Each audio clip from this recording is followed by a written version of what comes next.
Good evening, Cape Flats Stories. Goeienaand, Kaapse Vlakte mense, and everybody that's tuned in. Welcome to Cape Flats Stories. Tonight, we're going to talk about a place called the Flamingo Heights. Now, I know it sounds like like back in the day, District 6, but it's not District 6. It comes with its challenges. But tonight, with me in the studio, I have a lady, a young lady. I don't know, but yeah, I'm going to say young lady. So you can rectify me later on. She's going to talk to us and she's going to tell us more about the Flamingo Heights and the challenges. And why we're doing this is we want to give everybody the opportunity just before election time. We want to tell politicians, yay, julle weekie. And I think, and also what we can do as communities to improve, ourselves and where we live and what we do. So with any further ado, I'm going to call Pamela into the studio with me. Good evening, Pamela. Welcome to Cape Flats Stories. Hello, Welcome. and good evening. Thank you so much Stanley for and joining all the me. listeners and people watching this evening. I've got an amazing story to tell you. Definitely. So, That's why as you say, I might come across very youthful, but I'm already 48 years old. I've spent a lot of time traveling between India and South Africa over the last 10 years. I'm a Christian yoga teacher, and I attribute my youthfulness and my ability to connect with the community and its children upon a lot of philosophy and principles based on the spiritual teachings and experiences I had in India. So at the beginning of lockdown, Stan, because I was a resident of Rondebosch East, which is about a kilometer or two away from Lansdowne railway station. And it was around June, July 2020 that I started to interact with the homeless community by the railway station, and specifically looked at the elderly and the issues the elderly were having at the time with obviously food and essentials and water, not having ablution facilities, not having clean water for their clothing and to wash themselves. And so I had access to a bakkie, which was on loan to me for about 4 to 6 months, where I could collect 5-liter, 20-liter drums, take them to the nearest water source at Flamingo Heights, a kilometer away, and refill and contribute like that.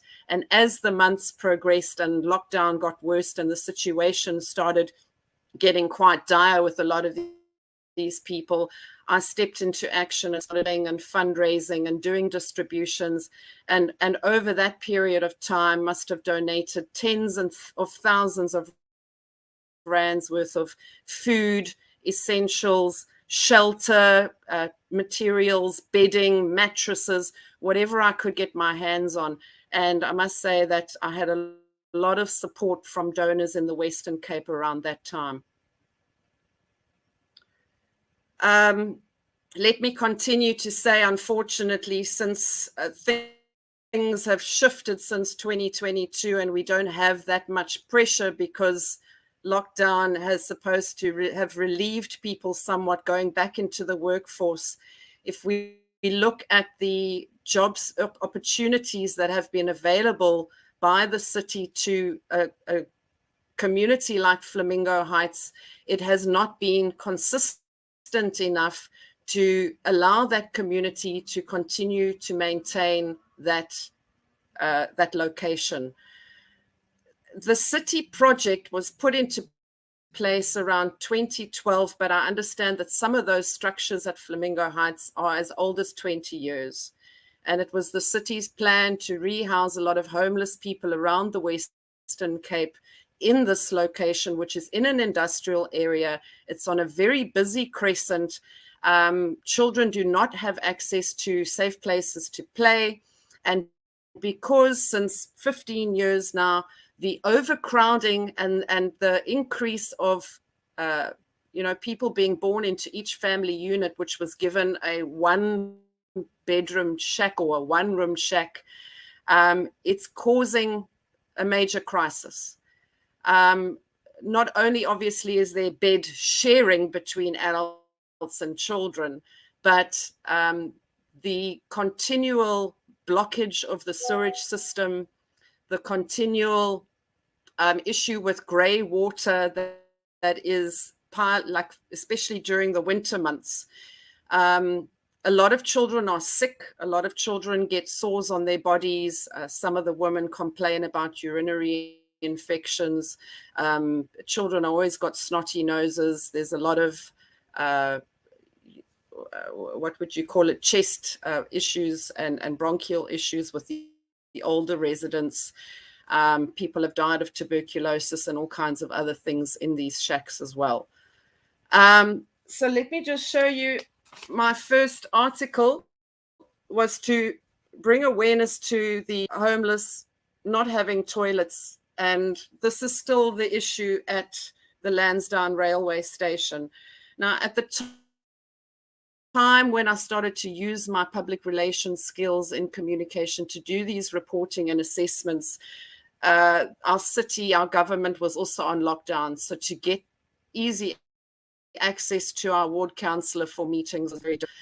But I did feel around that time we needed to focus on who are the community leaders, what are their role in the community, are they participating with the stakeholders, and the general relationship between the stakeholder and the city, because the city has a way of doing things.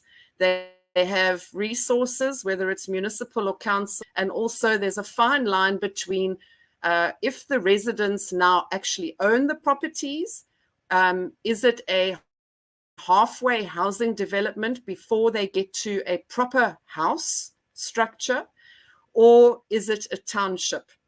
And a lot of these residents don't know their rights when it comes to what it is that they own and what their responsibilities are to look after their structure. An article came out also initiated by myself in the Cape Times, and I think you can see just an example of some of the sores that were contracted on the children around 2021. Every winter we have the same issue where sewage comes up and dogs are drinking out of this water. Dogs will obviously be in the house licking children or whatever, and these sores. And this was around the same time where monkeypox was becoming quite prevalent. So we didn't know what the problem was. And a health and safety assessment was done, but there was never a rollout or an implementation working with stakeholders and community leaders to find out how to, implement these sustainable solutions so that these kinds of things don't continue to happen. I don't know if you want me to stop so you can ask me any questions based on what I've already said. I have one question for you. So now, this sounds like many other stories here in Cape Town where we have similar situations. How's the schooling for the children living there? Do they have access to schooling? Is it difficult to get to the school? I'm just worried about that because, it's the beginning of the year and many children living in squatter camps or that's, don't actually have access to schooling. So I just want to know, how is the schooling for the children? Is it easy, accessible? We tried to do a program with the kids who either didn't want to go to school or haven't been going to school, or there was an issue with whatever documentation they needed, including IDs and birth certificates. A lot of these children are getting born into a family maybe where the mother and father isn't married, and then the legal documentation isn't done. Also, it's a cost thing. So I've been approached recently by mothers whose children do not want to go to school for whatever reason. A lot of the kids from Flamingo go to school in Hanover Park, like Morgenson as an example, where the Hanover Park children are causing confrontations or rifts with the children in Flamingo Heights. And I've even heard from some of the older boys that they stopped going to school years ago because they were stabbed or there was a fight or it wasn't safe. There's also an issue with the costs that people have to pay for uniforms, and I keep getting requests as well for stationery. And when I look at the lists and the extensive amount of stuff that they need, it just feels unfair considering that a lot of these parents do not actually work and they can't afford it. The children themselves, because they don't come from a very disciplined environment, and the parents are, codependent on alcohol, they are not disciplined to go to school. There's no big brother or hierarchy where the older boys encourage the younger kids to go. So when I was at location today, there were a number of children walking around in the streets that quite clearly should be in school. What was the response? I mean, the end of the day, this is also the city. The city should look after these people, irrespective. What has the response been from the city? I've heard you said earlier on you have met with some of them, the ward councillor for that area. I'm not sure who is the ward councillor. Is there any feedback from them? Are they doing anything? Because I mean, these people are living in horrific situations, and it's not humane to live like this. And I think the city should also play their part. Are they coming back to you people? Are they doing something about this? I was invited to an assessment on Friday last week where Mr. Mark Kleinschmidt and a lot of representatives from different parts of the city all came, and I actually led the assessment. And I was quite grateful for the opportunity to give my differences in offering sustainable solutions, because the city is working within a lot of red tape and mandates and budgets, and I'm quite sure that each person working for the city is overloaded and doing more than one person's job. I mean, when I look at the portfolio of informal settlements and the responsibility of it being one person to decide where to allocate the resources, it does worry me that there is not more reach to corporates and to stakeholders for roundtable strategic meetings and planning.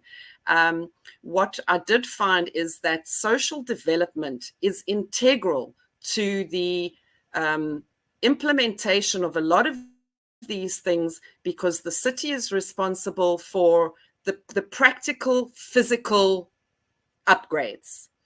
However, when you say that somebody is responsible for their home, their family, their environment, their space, and they are either sick, elderly, weak, a young mother, a single mother, because there have been a lot of births to unwed young mothers in the last year, the majority of these people cannot take responsibility for what the city is expecting them to, as well as if they are codependent on alcohol and drugs, to the state that a lot of these people are, they cannot be expected to follow the procedures that the city is outlining for them.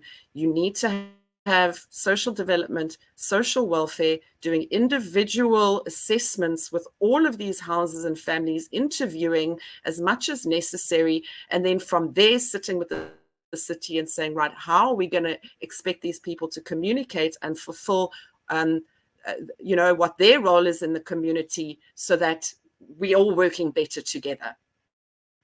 So with social development not being there, and the city on the one hand saying, but we need to follow a certain set of rules and procedures, I'm understanding that somebody like me is very important. I'm very valuable because I have access to a phone and a computer. I understand how to do these things.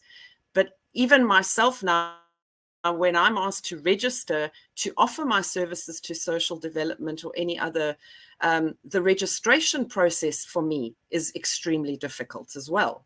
So I can only, fathom how much worse it is for these people to be able to do that.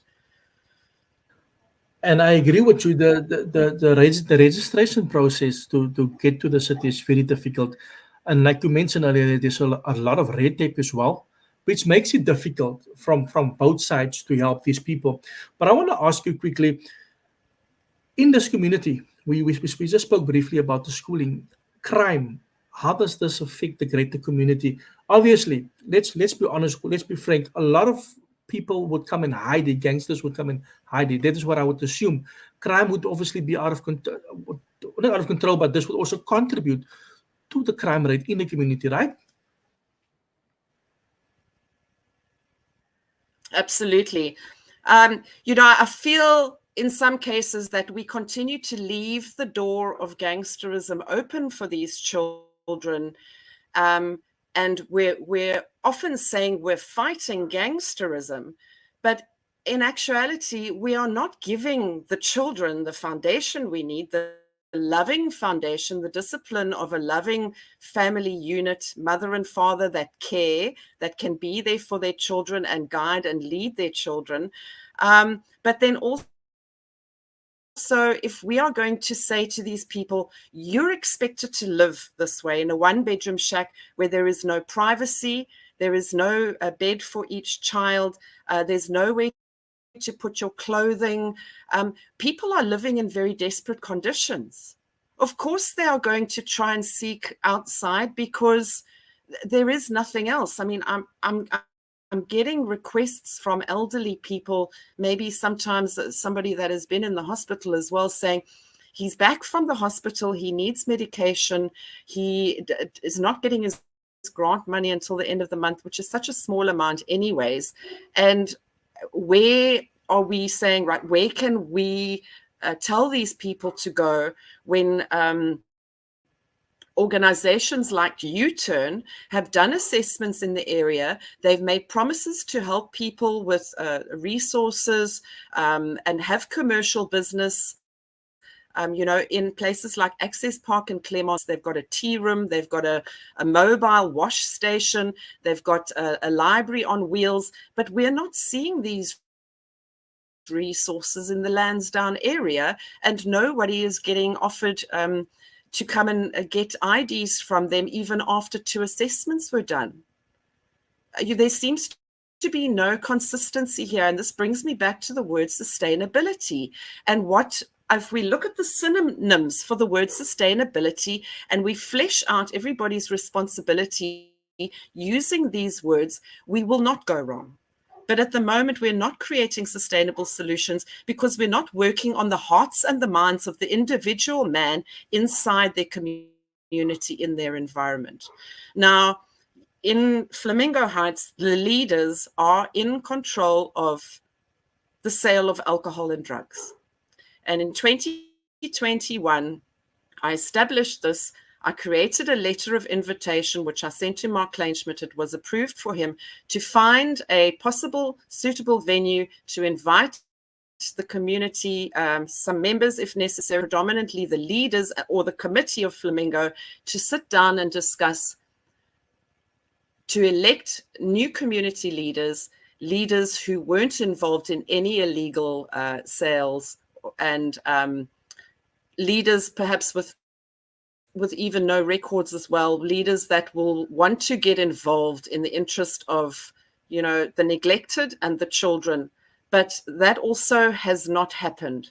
And regardless of all of our plans and what we expect to do after the assessment, if we don't go back to the leadership, and if we don't say, right, we will not tolerate the sale of alcohol and drugs here, because it's a tiny, tiny space. It's probably half the size of a rugby field, 400 people or more, over 100 families pushed into this tiny space.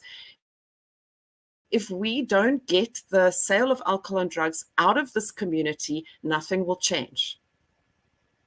I've been to Haderveld. I've seen the shebeens and everything happening outside, across the road.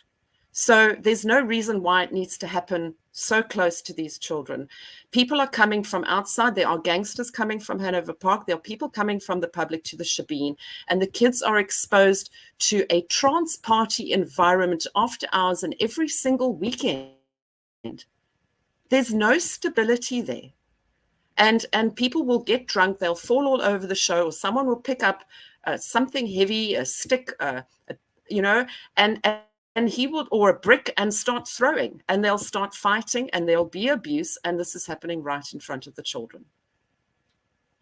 Pam, and the sad part is this: this is exactly how it is in other communities as well on the Cape Flats. I'm sorry to say, you have these guys that call themselves leaders, that sells drugs, that sells alcohol, and they don't have any example for the youngsters.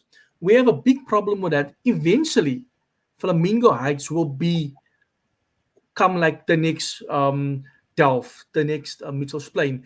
And I'm not saying these places are bad, but it's because we don't stand up against these gangsters.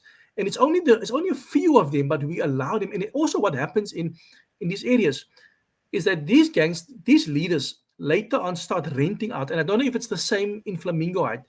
They start renting out these premises. You can put up a check for you there, but you're gonna pay me every month 1,000. I don't know if it's the same like that, and that is the problem that we have. These people are renting out government property to people that are actually living there, and this is becoming the norm all over.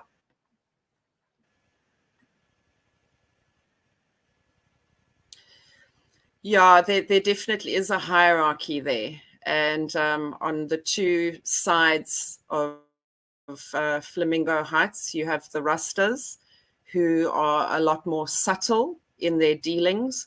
And in fact, you could say they are more guardians, because they are still caring for a garden, or putting their energy mindfully into caring for the space. Also, this has a lot to do with that mindset. But the waiting list for housing, whether it's to move people out of this location or to move other people in, somehow or the other, that is not working anymore. And this is You where are we come correct. back to the rights of the owner. And if people are expecting houses, because there is one lady, Natasha, she's been complaining that her health, her skin, and a few other personal areas have been deeply affected by the rising sewage during winter, which kind of traps her into her home. And I've been in there when that is happening, and the stench is absolutely unbelievable.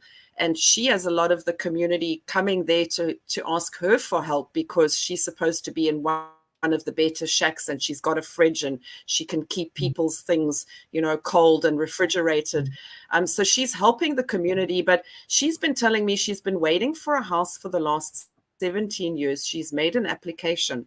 And then I look again at the housing development at Puxabos, and how a lot of the township people there are also fighting, because the city has given houses to people who are unemployed and not necessarily previous township tenants who have a job. So what you're seeing is people are deciding to leave their jobs, cry poverty and unemployment, so that they can get awarded with a house or some special concession. So I don't know how is that actually uplifting and empowering a community. It's not. One of the biggest problems, and I just confirmed this a few weeks ago, I believe that they are currently busy with the people that applied for housing in, if I'm not mistaken, 1995. That's where they're currently at. So now you can think for yourself, we are in 2024. When are they going to get? We are practically 30 years behind for that list um, of housing, people getting housing. So we have a big problem. Those people, to be honest, and let's be realistic, many of those people won't get houses in the next couple of weeks or next couple of months or next couple of years. It's probably going to take them another 30 more years before, there's people waiting on the waiting list already for the last 28 years, 27 years. And I think that is a big concern. That's a big problem. Housing is, however, a problem, a global problem. And you've traveled over to India. You know how it is that side as well. But I think, like you mentioned earlier, I think governments should work with us. There are people that want to make a difference. You are there, and we can make a difference, but we're gonna have to work together. And in this instance, it doesn't look like government want to work. It doesn't look like they want to work with the other stakeholders. The people living around the Flamingo Heights, how are they feeling about this whole thing? Because it's obviously bothering them as well. Have they had meetings? Have they tried to put these people out? Was there ever some type of violence? Because I mean, in a lot of areas, you have communities standing up against communities, especially when people start squatting there. So let me tell us more about that side.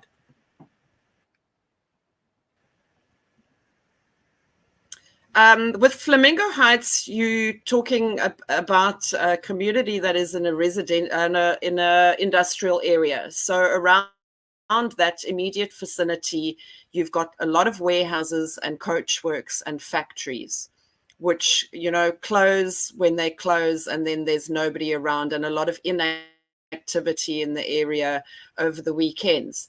So from that regard, they're not actually bothering anybody in the immediate vicinity. And in fact, right behind Flamingo Heights, what happens is you can enter Flamingo Heights from two different lanes, and they're about 100 meters apart from each other. And then another 60 to 80 meters deep, you'll get the ECD crash. Just behind that is a wall. Now, behind that wall is an empty space, approximately the same size as Flamingo Heights. And from what I understand, that plot of land actually is owned by the city, and it was tendered out for sale, or whatever you want to call it. So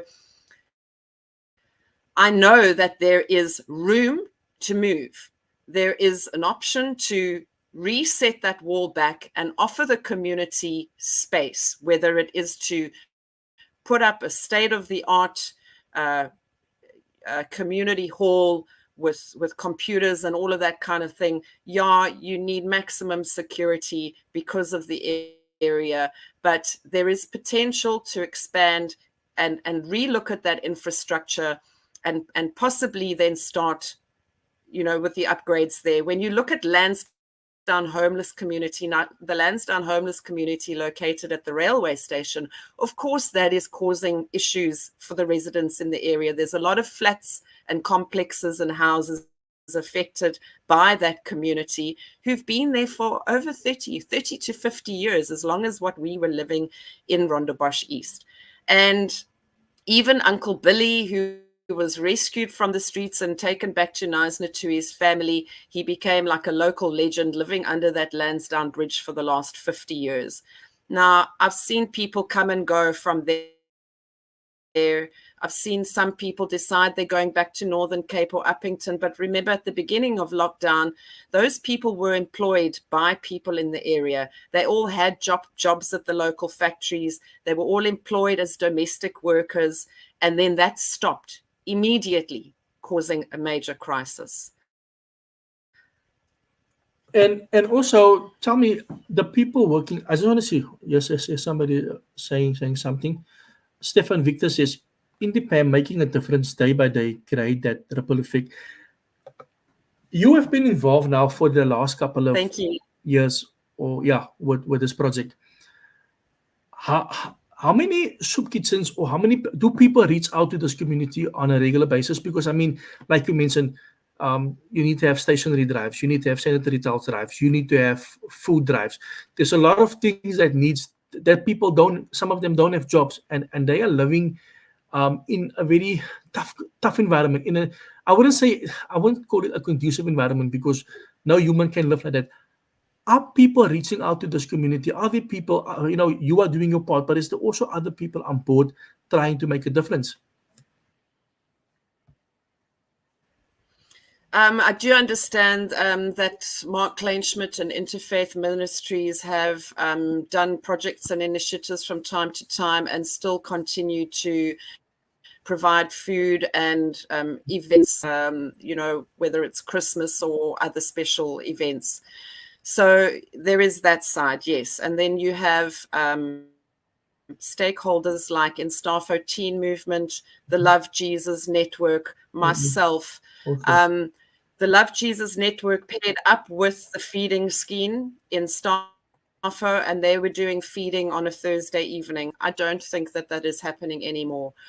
I was going there every day for about 3 years during lockdown, until I moved recently with my family to a smaller home in Southfield, and I'm still going maybe twice a week. I'm traveling there at the moment.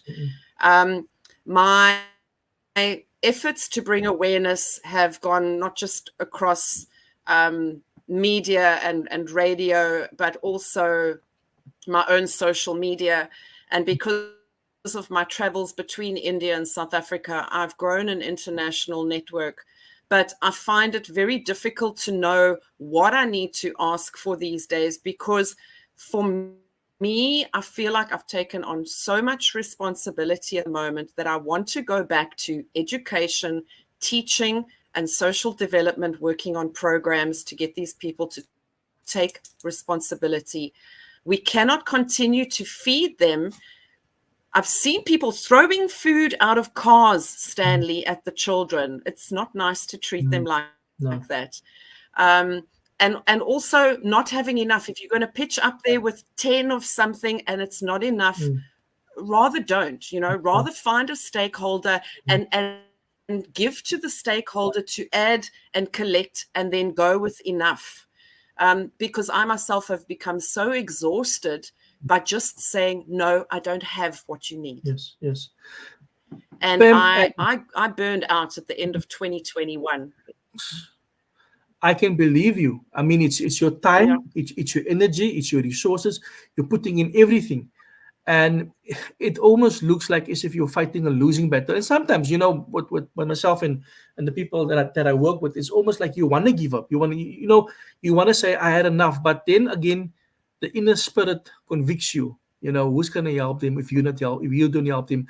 How can people get in contact with you? What is it that you want to do this year? I mean, the year is still fresh. You mentioned education. What is it that Pam wants to do for this community?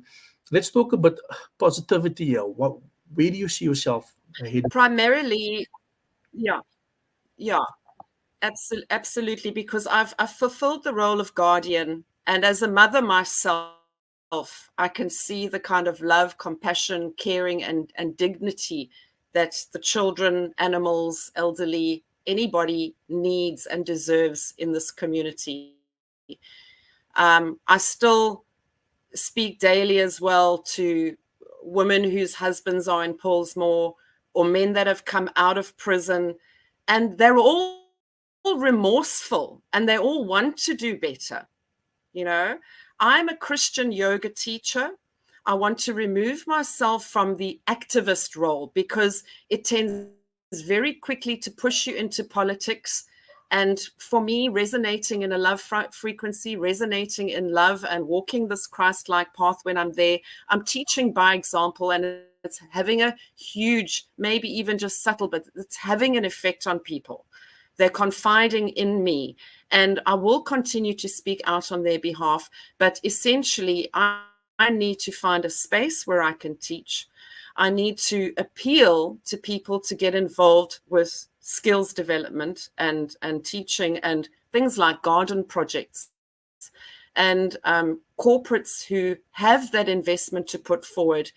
If the city and Mark Kleinschmidt are getting approached by corporate investors or other stakeholders that want to be a part of these initiatives, they have to share that information. They cannot continue to hold on to budgets and resources because it is keeping us all stuck. I like what you said now, Pam, and that is the truth. You're being very honest, and I love that where you said I need to move away from being the activist, and I think exactly that. The activist side pushes us a lot to the political side, where we want to stand up, where we want to, and you have just listening to you. You are looking at the well-being of the kids, at the elderly, because remember, in many of the homes, if children don't get love, if they don't know what love is, they go out there and they don't say they show hate towards other people because that's all that they know. They don't have, and nobody cares about them, and that is how they grow up. And I like the idea. What you're saying there is to be the professional person. Let's put it like that. What you're good at, you're giving back your time, and I think people should come on board. I think why don't you think of a program? And this is just an example, and I will also step in there. Think about having us coming over a weekend, or and maybe come spending time with the children, because I think we don't understand what that means to that child.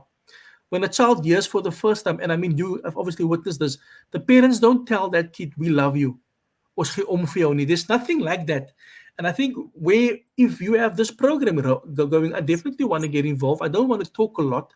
I want to be involved because it's exactly the same in all our other areas.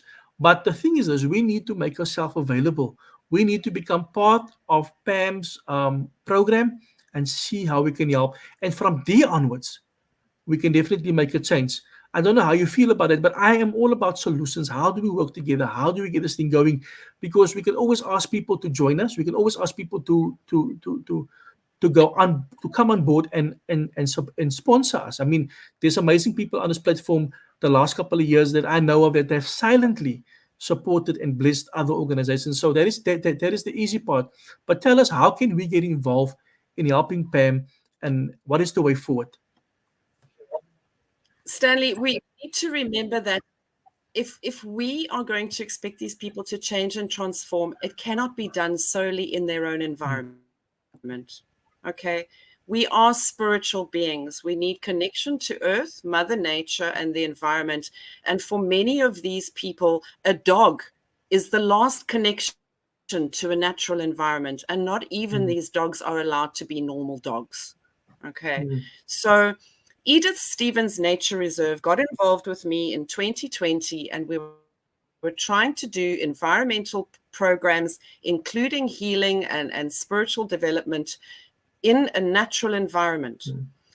Now, obviously, that costs to take the group of children or adults to the location and for them to be provided with meals for the day. So this is where I got stumped, because my NPO had not been registered around that time. And I was given the responsibility to facilitate, coordinate, arrange, and fundraise for lunches. And now later, I'm told that Edith Stevens Nature Reserve vehicle is not available to transport these children. They are desperate to go to the beach, to the forest, for a drive around the coastline. Many of them don't even know what Cape Town looks like, and to be able to have access to places like the planetarium and the museum and. So, yeah, if I had to get a donation, I would first put it into transportation, and not owning my own vehicle at the moment, because that's another point of contention. But to have, even if it's volunteers or a corporate sponsor a bus or motor vehicles, get into groups and do picnics and other lunches with these children in environments that are conducive to healing the spirit and opening the heart space. And again, you mentioned that some of them haven't been out of the area. Some of them don't know how Table Mountain looked. Some of them don't know how, just being out of the community. They've been there for many years. And also, like you mentioned earlier on, some of them don't have IDs. That's another thing that we can help with. There's a lady on here. She is the immigration lady. Maybe she is listening. Maybe she can come on board and assist with that. The other thing is that you've mentioned, how is the health? Is there at least somebody, a doctor, volunteer, that checks up on the children, on the elderly? Because I mean, there is elderly folks there, right? Yeah, there is, and there have been a few deaths as well in the last couple of years.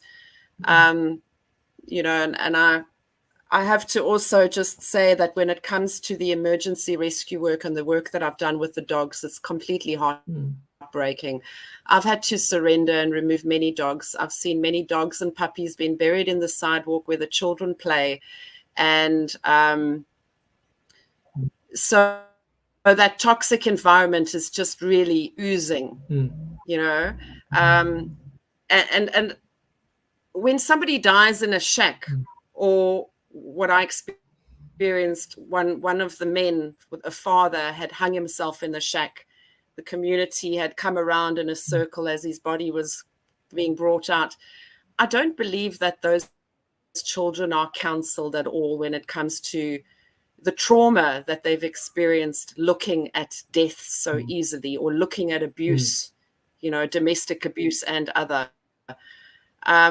So I'm not sure what the role of social welfare is in its entirety, but I would think that social welfare is very much undermanned, and that there are not enough people holding their hands. And that is why my relationship has become, so close knitted with this community, because they are desperate to talk about their own stories and to find ways to improve their lives. There's a mother there whose daughter was 14 last year when she gave birth. She's in a very abusive relationship with her partner. I don't think they're married. And he's forced her out onto the streets in Lansdowne to live in a tent because of issues that have happened in one of the shacks on the location. Now, this family should immediately be having an assessment, and if necessary, grandmother, children, and grandchild being moved to a safe place so that whatever the father or partner is doing illegally or with his codependency to the drug issue, that he's not affecting his family. But it no doubt doesn't just affect the family, but everybody living around them as well. And I also think what you mentioned now, the trauma, those kids, they are growing up with it. And the problem is that, when you grow up with trauma, it just sorts of it just continues to go over into the next generation. And now within 30 years time from now, if you have 4 generations, and I mean, obviously, just listening, teenage pregnancy must also be very high there, because if some of them don't go to school, what are they doing? The other thing is this, I don't want to talk about any other stuff, but I mean, teenage pregnancy is obviously of a concern there as well.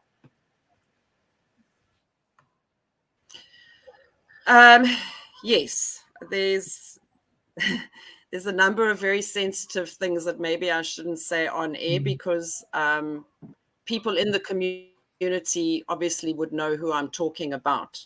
Yeah. So there needs to obviously be more education for the children, but I believe that the overcrowding is an issue, being quite incestuous, that environment. Also, there's even abuse from sons towards their mothers. And when I started in lockdown, the boys now that 13 and 14 then are all drinking, they're all scuttling, they're all doing trading with pharmaceuticals, which eventually will end up with, harder drugs. They probably are doing Mandrax, tick, or heroin, because I've seen the red eyes. Those boys have a lot of respect for me when they are not high. But as soon as I walk into that environment and I can see that they're high or drunk, their whole demeanor changes, their attitude changes to me. They'll confront me, they'll swear at me. It's not the same person. But also I have to forgive, because that is the only thing that they've been shown, and there's no discipline from the parents to be any better. So, yeah, we've got a lot of work ahead of us. It's not a job for one person, and I don't believe that the city is going to be able to see the rewards and be happy with where they are putting their money and their mouths if we don't tackle the drug issue first. Yes. Because the drug issue always become a problem. You have 400, you have 100, you said there's about 100 families living there, which must probably be about 400 people. That 400 people will then become 800 people, and it will go on and on and on, because we're not really looking at the problems. And that becomes a drug hub, because like I mentioned earlier on, the gang bosses know exactly what's happening. They send in the guys and they deal from and then very in a very soon time, then that whole community will be on drugs. And like you said, if you take the people, let's say in 30 years from now on, you take them out there and you give them houses, you're still going to have issues. But while they're living there, you can sort of, and while there are only 400 people, 100 families, you can still sort of sort out the problem now, because this problem becomes a monster later on that becomes an issue for the rest of the society. And like you mentioned earlier on, many of these young boys, they walk around with a lot of trauma. Yeah, it's a recipe for disaster. And I'm wondering what was the basic idea when the city decided back then to do this. As a halfway, as I said, to a housing development, I'm not sure if promises were made, but would they not have known how many years later, at least now, if they forecast to 2024, what is the size of the family going to be in that one-bedroom shack? And is it conducive to a healthy, happy, environment for anybody there? So when we look at upgrades because of hoarding, because of the breaking down of structures to make structures bigger, to incorporate ablution facilities, remember that these one-room shacks did not incorporate a kitchen or a bathroom or a toilet. So the toilets are external. There are no washing facilities. There's no shower or baths. It's a tap outside. And if you have taps and pipes breaking and the spill of waste, what then?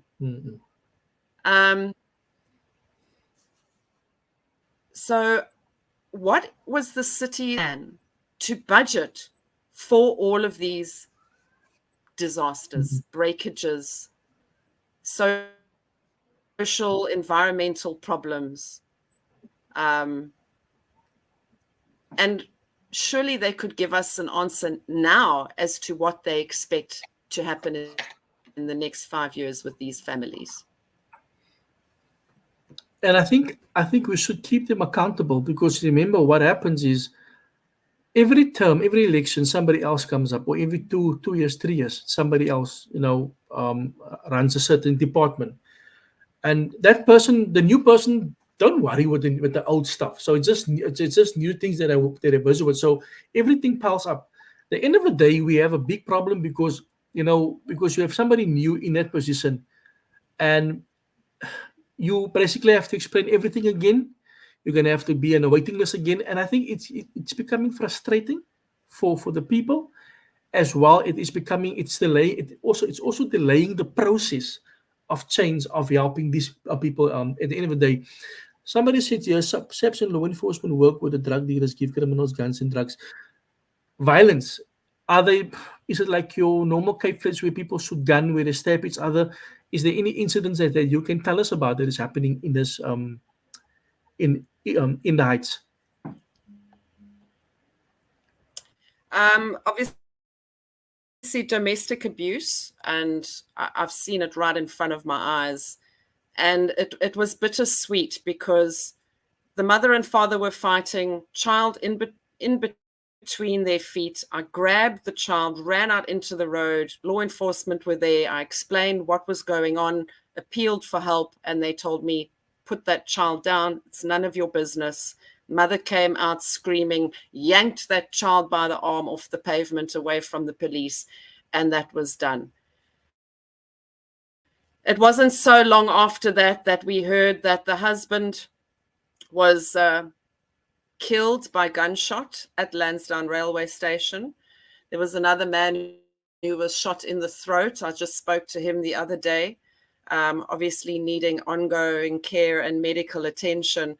But the violence is not just coming from Hanover Park and the gangsters on bicycles with guns moving through Lansdowne railway territory and intimidating people living on the street there and trying to survive and trade there.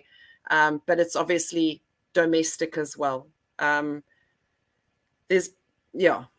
don't want to go into too much detail about the abuse as such, but we don't know what's happening behind closed doors when it comes to children sharing beds with adults, and whether those adults are inviting friends to come in to stay over.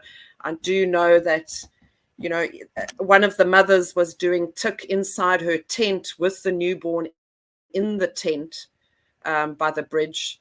And every now and again, I see her. She has good days and sometimes bad days. But to know that there are newborns, on the streets there, it riles me up a little bit that we're not working harder to get these children off the street.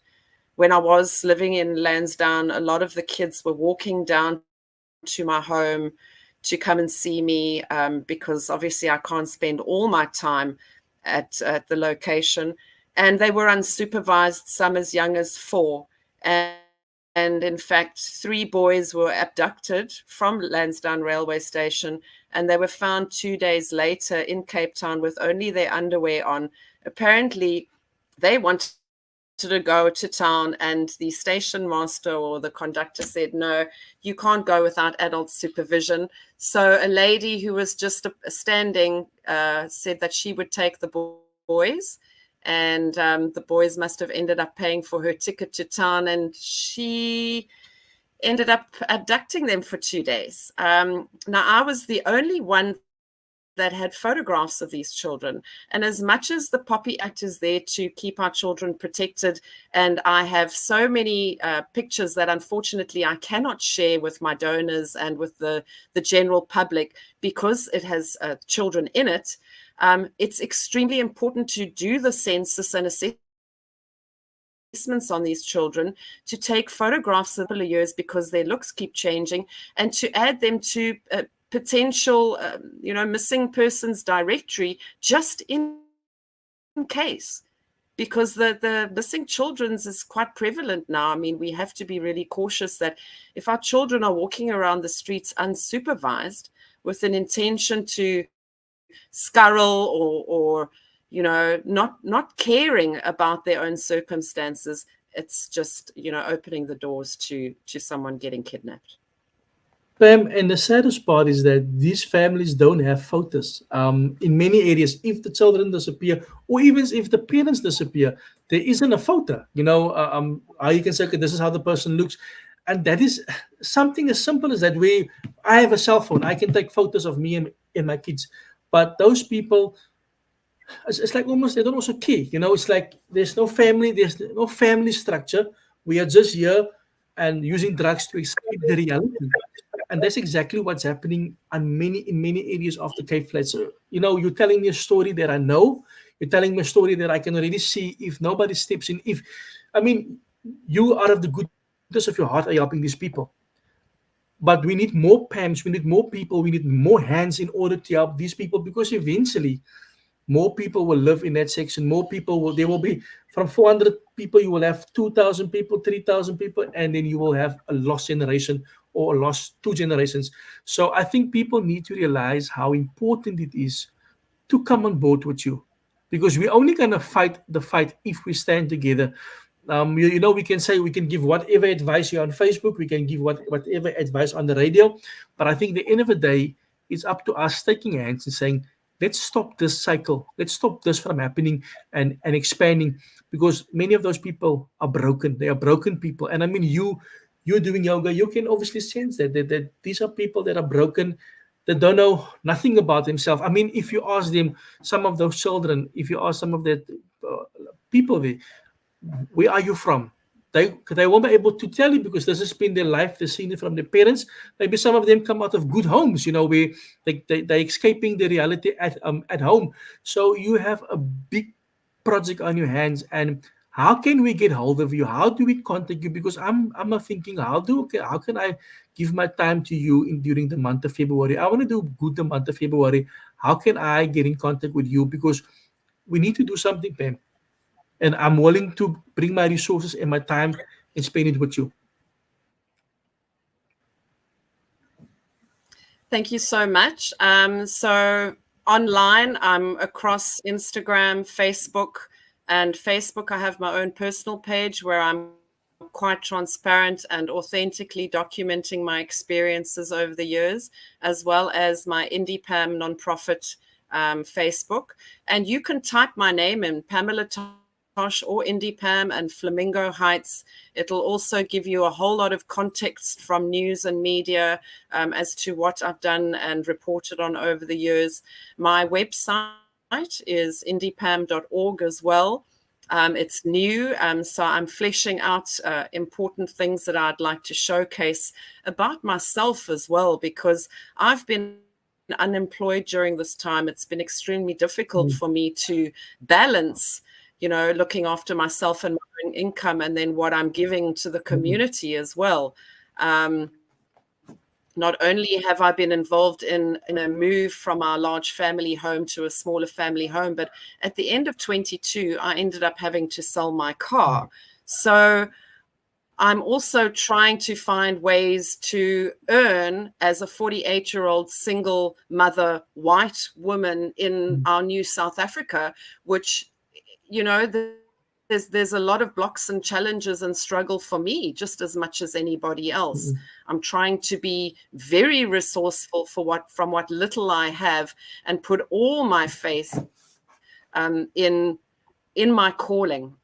And I think that if we all can look to the principles of our faith first, and decide then how we're going to sanctions and direct our efforts, it won't seem like work. And this is my heartfelt plea to our city leaders and government as well, to be open-hearted, kind, compassionate, and caring about what decisions they are making in the interest of these communities, because we've forced a lot of people that don't know each other to live together, expecting that they're all going to be the same under the same rule, but they're not. And we need to work with the individual now, and that means relationships. So if you just come and sit and talk to somebody and share and take ownership of that story and say, right, I'm going to help you. If each one of those people just had one person like me listening to them, it would make the world of difference. Pam, thank you so much. And again, like you mentioned, some of these people don't hear the word love. They don't have anybody listening to them. Nobody's listening. Nobody's willing to listen to them. Something as simple as that can not just listening to their problems, because they're also humans. They also want to be. They also want to feel that people care about us. And I think I'm gonna message you now, and we're gonna see how we can get on board, how we can work together, because it's exactly the same as your Manenberg, Hanover Park, the same cases. Delft, we have the same cases there as well. Grassy Park as well. It's like almost like our people are falling apart. And like you mentioned, it's difficult also being a white woman, being a colored man in this community. It's difficult. We have to be honest. And unemployment, you know, not having somebody said to me last year, in December, you can't give from an empty vessel. You can't give from an empty cup. And whenever you give from an empty cup, you're gonna feel it later on. But because we have a heart for our people, we want to give. But Pam, anything you wanna just leave with us? I am gonna show the people how Flamingo Heights look. I will go with you. I'll get the team as well, and just show people, just bring in awareness. I think many people are asking where's Flamingo Heights. Some people want to know where it is. So I think we need to maybe next week set a date, and maybe over the weekend, maybe go there, show people how Flamingo Heights look. And there's a lot of good people. I promise you on this page that we can help and that can assist. But anything you want to just leave with us, that's something that you want us to actually know. I just want to say that please don't keep any preconditioned ideas or self-limiting beliefs when you decide to volunteer, sponsor, give, or approach communities like this. I can't say that I've ever feared for my life. There have been times when I have felt threatened, and I know that, yes, I've put myself at risk, but right now where I stand with the community is I've got a great relationship with everybody, and we all want to work together to improve the conditions for the children primarily. So if anything, come and share your love with those kids. They call me Auntie Pam. I put my arms around them all the time. I tell them I love them. They're beautiful. They must give me hugs and kisses. And whether they've got snotty noses or not, I bring my wet wipes and I make sure that, I'm acknowledging them. That's so important. Thank you.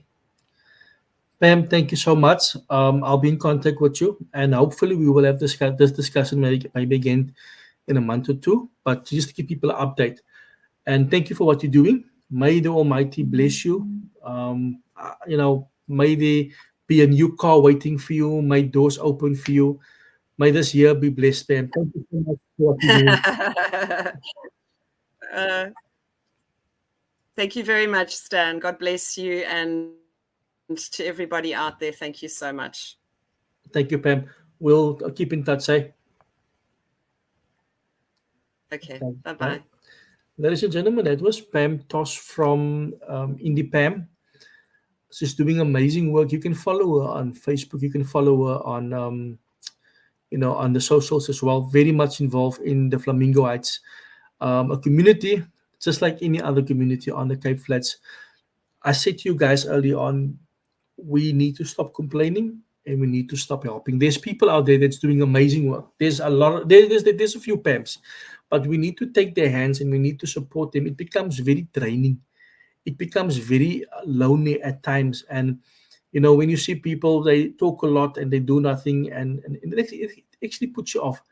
But let that also be a resolution for this year, to reach out to people like Pam and others and help them where we can. Sometimes maybe we don't have money, but you can maybe volunteer your time. Maybe some of you don't have time, but you have money. It's or the other way. You will make a difference. Remember, like she said, that children, nobody tells them that they love her, like that they love them. Here Pam comes and Pam tells them that they love them, and they feel good. When somebody tells you that they love you, some of these kids are maybe 18, 19 years old and they hear it for the first time. I love you. They have to get used to it, and also when they feel that loving kindness, they actually enjoy it. So if you can't help her financially, I want to ask that you go and volunteer your time. And if you can't get to that side, it's also fine. Volunteer in your area where you can help, because at the end of the day, we can only do so much. We need each other.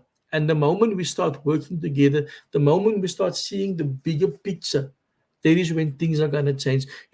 Like she said also, activism, it is linked to politics, and you don't want to be activist. I've learned and I've burned my fingers, and I think, you know what, I don't want to be activist. I just want to be somebody that want to do good, and we must do good. If we don't do good, we die with all these beautiful things inside of us, and we haven't said it. So please reach out to her, and if you can't, look for somewhere closer in your area. So from my side, thank you very much, and God bless you guys. Ek is nou moeg gepraat. It's my first time back on, no, my second time for the year. I will be in contact with you guys tomorrow again. I'll chat with you guys tomorrow again. I've got some nice things that's going to happen in Cape Town. I want to share with you a competition that's happening here in Cape Town. So please do tune in tomorrow night, and take care of yourself. And just remember this, that God loves all of us. And every morning when we wake up, we all have the same amount of hours. We're looking for miracles, but the biggest miracle is waking up. I started walking now the last 3 weeks. Ek loop ons nou elke aan, because my son want to play rugby and I have to get fit. And I get a lot of you guys actually. Hello, Uncle Stan. I meet a lot of you guys on the walk. So I think we all are on this journey, but I think the main thing is consistency. I'm not telling myself I need to continue this for the next 6 months. And so is it with giving as well. We need to be consistent when we give. And like she said, like Pam said earlier so nicely, you mustn't give with expectation. Give and expect God to give back to you one day. Like the Bible says, sometimes we must sow, and when we sow on good grounds, we will reap. Or maybe if we don't reap, our children will reap. So I'm gonna greet you guys. Jason, brother, Plastomania, hope you're well, hope you're good. I still need to catch up with you. We still need to have a chat. But keep safe, and I'll be in contact with you guys. I'll see you tomorrow night. Cheers.